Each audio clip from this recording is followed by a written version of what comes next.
Matagal nang hinahanap ng Lakers ang isang tunay na rim protecting center na babagay sa bagong mukha ng kanilang koponan at ngayon ay nakuha na nila ang isa sa pinakamahusay na batang sentro sa NBA. Bilang kapalit ni Walker Kessler, ipinadala ng Lakers sa Utah Jazz ang kanilang unprotected first-round picks sa 2031 at 2033, kasama rin ang pick swap rights sa 2028 at 2030.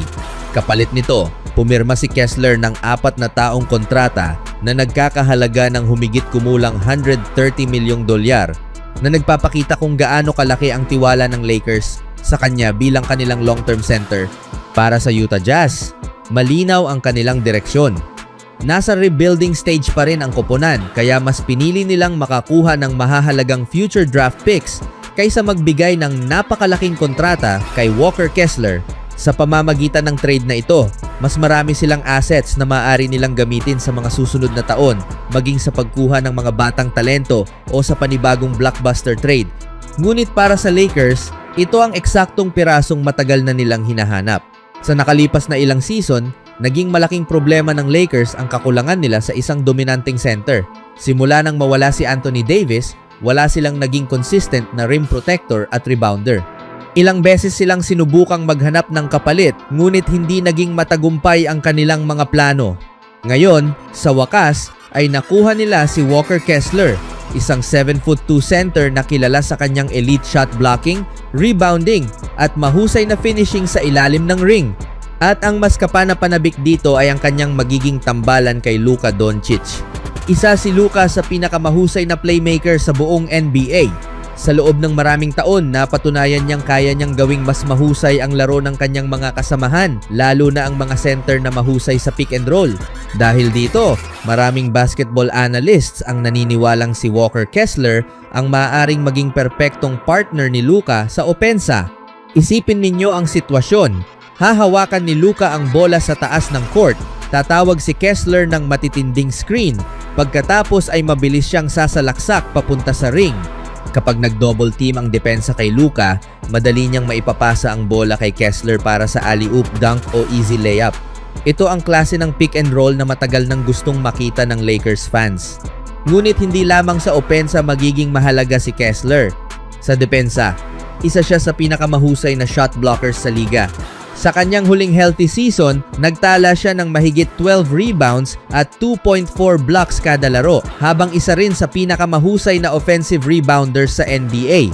Ang kanyang presensya sa ilalim ng ring ay malaking tulong upang maprotektahan ang pintura at mabawasan ang madaling puntos ng kalaban.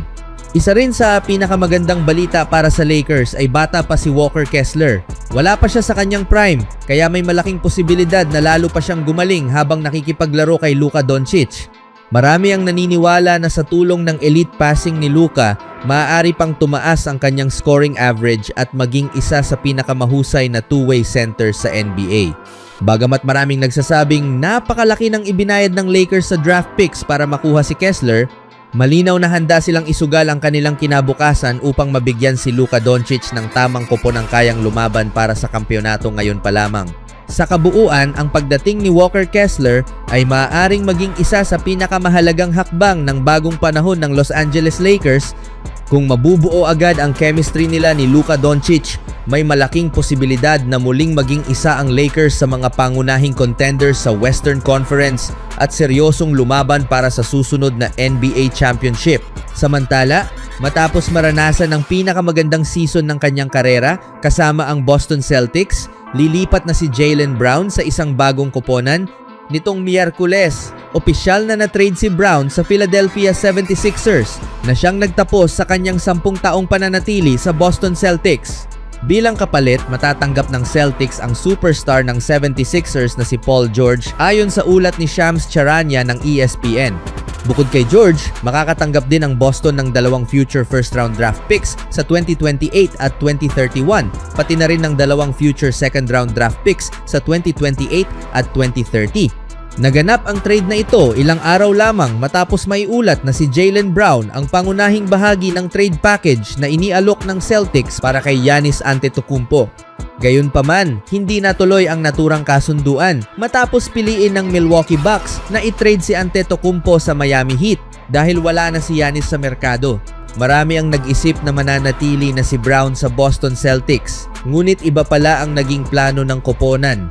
Sa kanyang paglipat sa Philadelphia, makakasama na ngayon ni Jaylen Brown ang superstar na si Joel Embiid at ang point guard na si Tyrese Maxey. Ang duo na ito, kasama sina Paul George at VJ Edgecombe, ang tumulong upang maabot ng 76ers ang pinakamalalim nilang playoff run sa loob ng maraming dekada.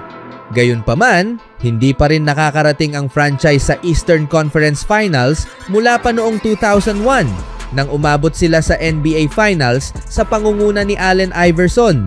Tatanggap si Paul George ng $54.1 million sa susunod na season at mayroon din siyang $56.6 million player option para sa 2027 to 2028 season.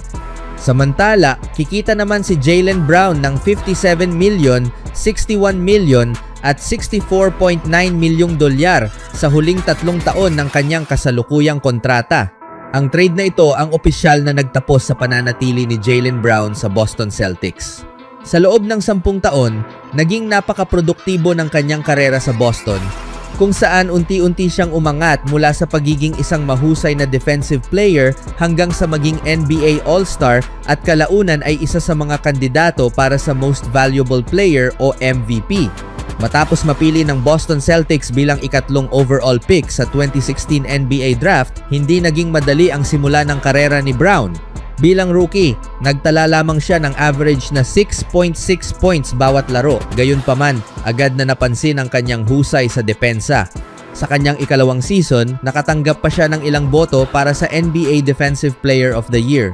Matapos ang isang hindi gaanong magandang ikatlong season, kung saan nagtala siya ng average na 13 points bawat laro, malaking hakbang ang kanyang ginawa sa opensa. Noong 2019 to 20 NBA season, unang beses siyang nagtala ng mahigit 20 points bawat laro at mula noon ay hindi na siya bumaba sa naturang antas ng produksyon. Gayunpaman, hindi na ipagpatuloy ng Celtics ang kanilang magandang laro sa playoffs matapos silang matalo sa unang round ng Philadelphia 76ers. Posibleng ang maagang pagkakatanggal na iyon ang naging dahilan upang muling pag-isipan ng Boston Celtics ang kanilang relasyon kay Jaylen Brown. Hindi ito ang unang pagkakataong isinama ng Celtics ang pangalan ni Brown sa mga trade negotiations. Noong 2022, handa rin umano silang isama si Brown sa isang trade package para kay Kevin Durant. Hindi rin natuloy ang trade na iyon, kaya kalaunan ay pumirma si Jaylen Brown ng 5 taong kontrata na nagkakahalaga ng $285 million upang manatili sa Boston Celtics. 2 season pa lamang ang kanyang natatapos sa ilalim ng kontratang iyon. Sa susunod na 3 taon, nakatakda siyang kumita ng $57 million, $61 million at $64 milyong dolyar. Ang napakalaking kontratang iyon, kasama na rin ang pagiging awkward ng sitwasyon kung ibabalik pa siya matapos ang isa na namang nabigong trade attempt, ay maaaring naging dahilan kung bakit napagdesisyonan ng Boston Celtics na tuluyan ng i-trade si Jaylen Brown kahit hindi natuloy ang trade para kay Giannis Antetokounmpo. Nagbigay rin ng senyales ang Celtics matapos ang 2026 NBA Draft nang maiulat na nakipag-usap sila sa Minnesota Timberwolves tungkol sa isang trade na kinasasangkutan ni Jaylen Brown. Gayunpaman, pinili ng Timberwolves na kunin si LaMelo Ball sa halip. Walang duda na naging napakalaking tagumpay si Jaylen Brown para sa Boston Celtics sa nakalipas na 10 taon.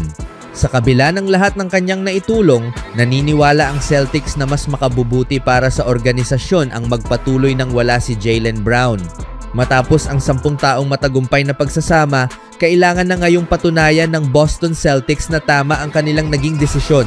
Ngayon, sisimulan nila ang bagong kabanata ng kanilang koponan kasama si Paul George at ang ilang mahahalagang future draft picks na kanilang nakuha sa trade. Ano sa tingin nyo sa trade na ito, mga kaibigan?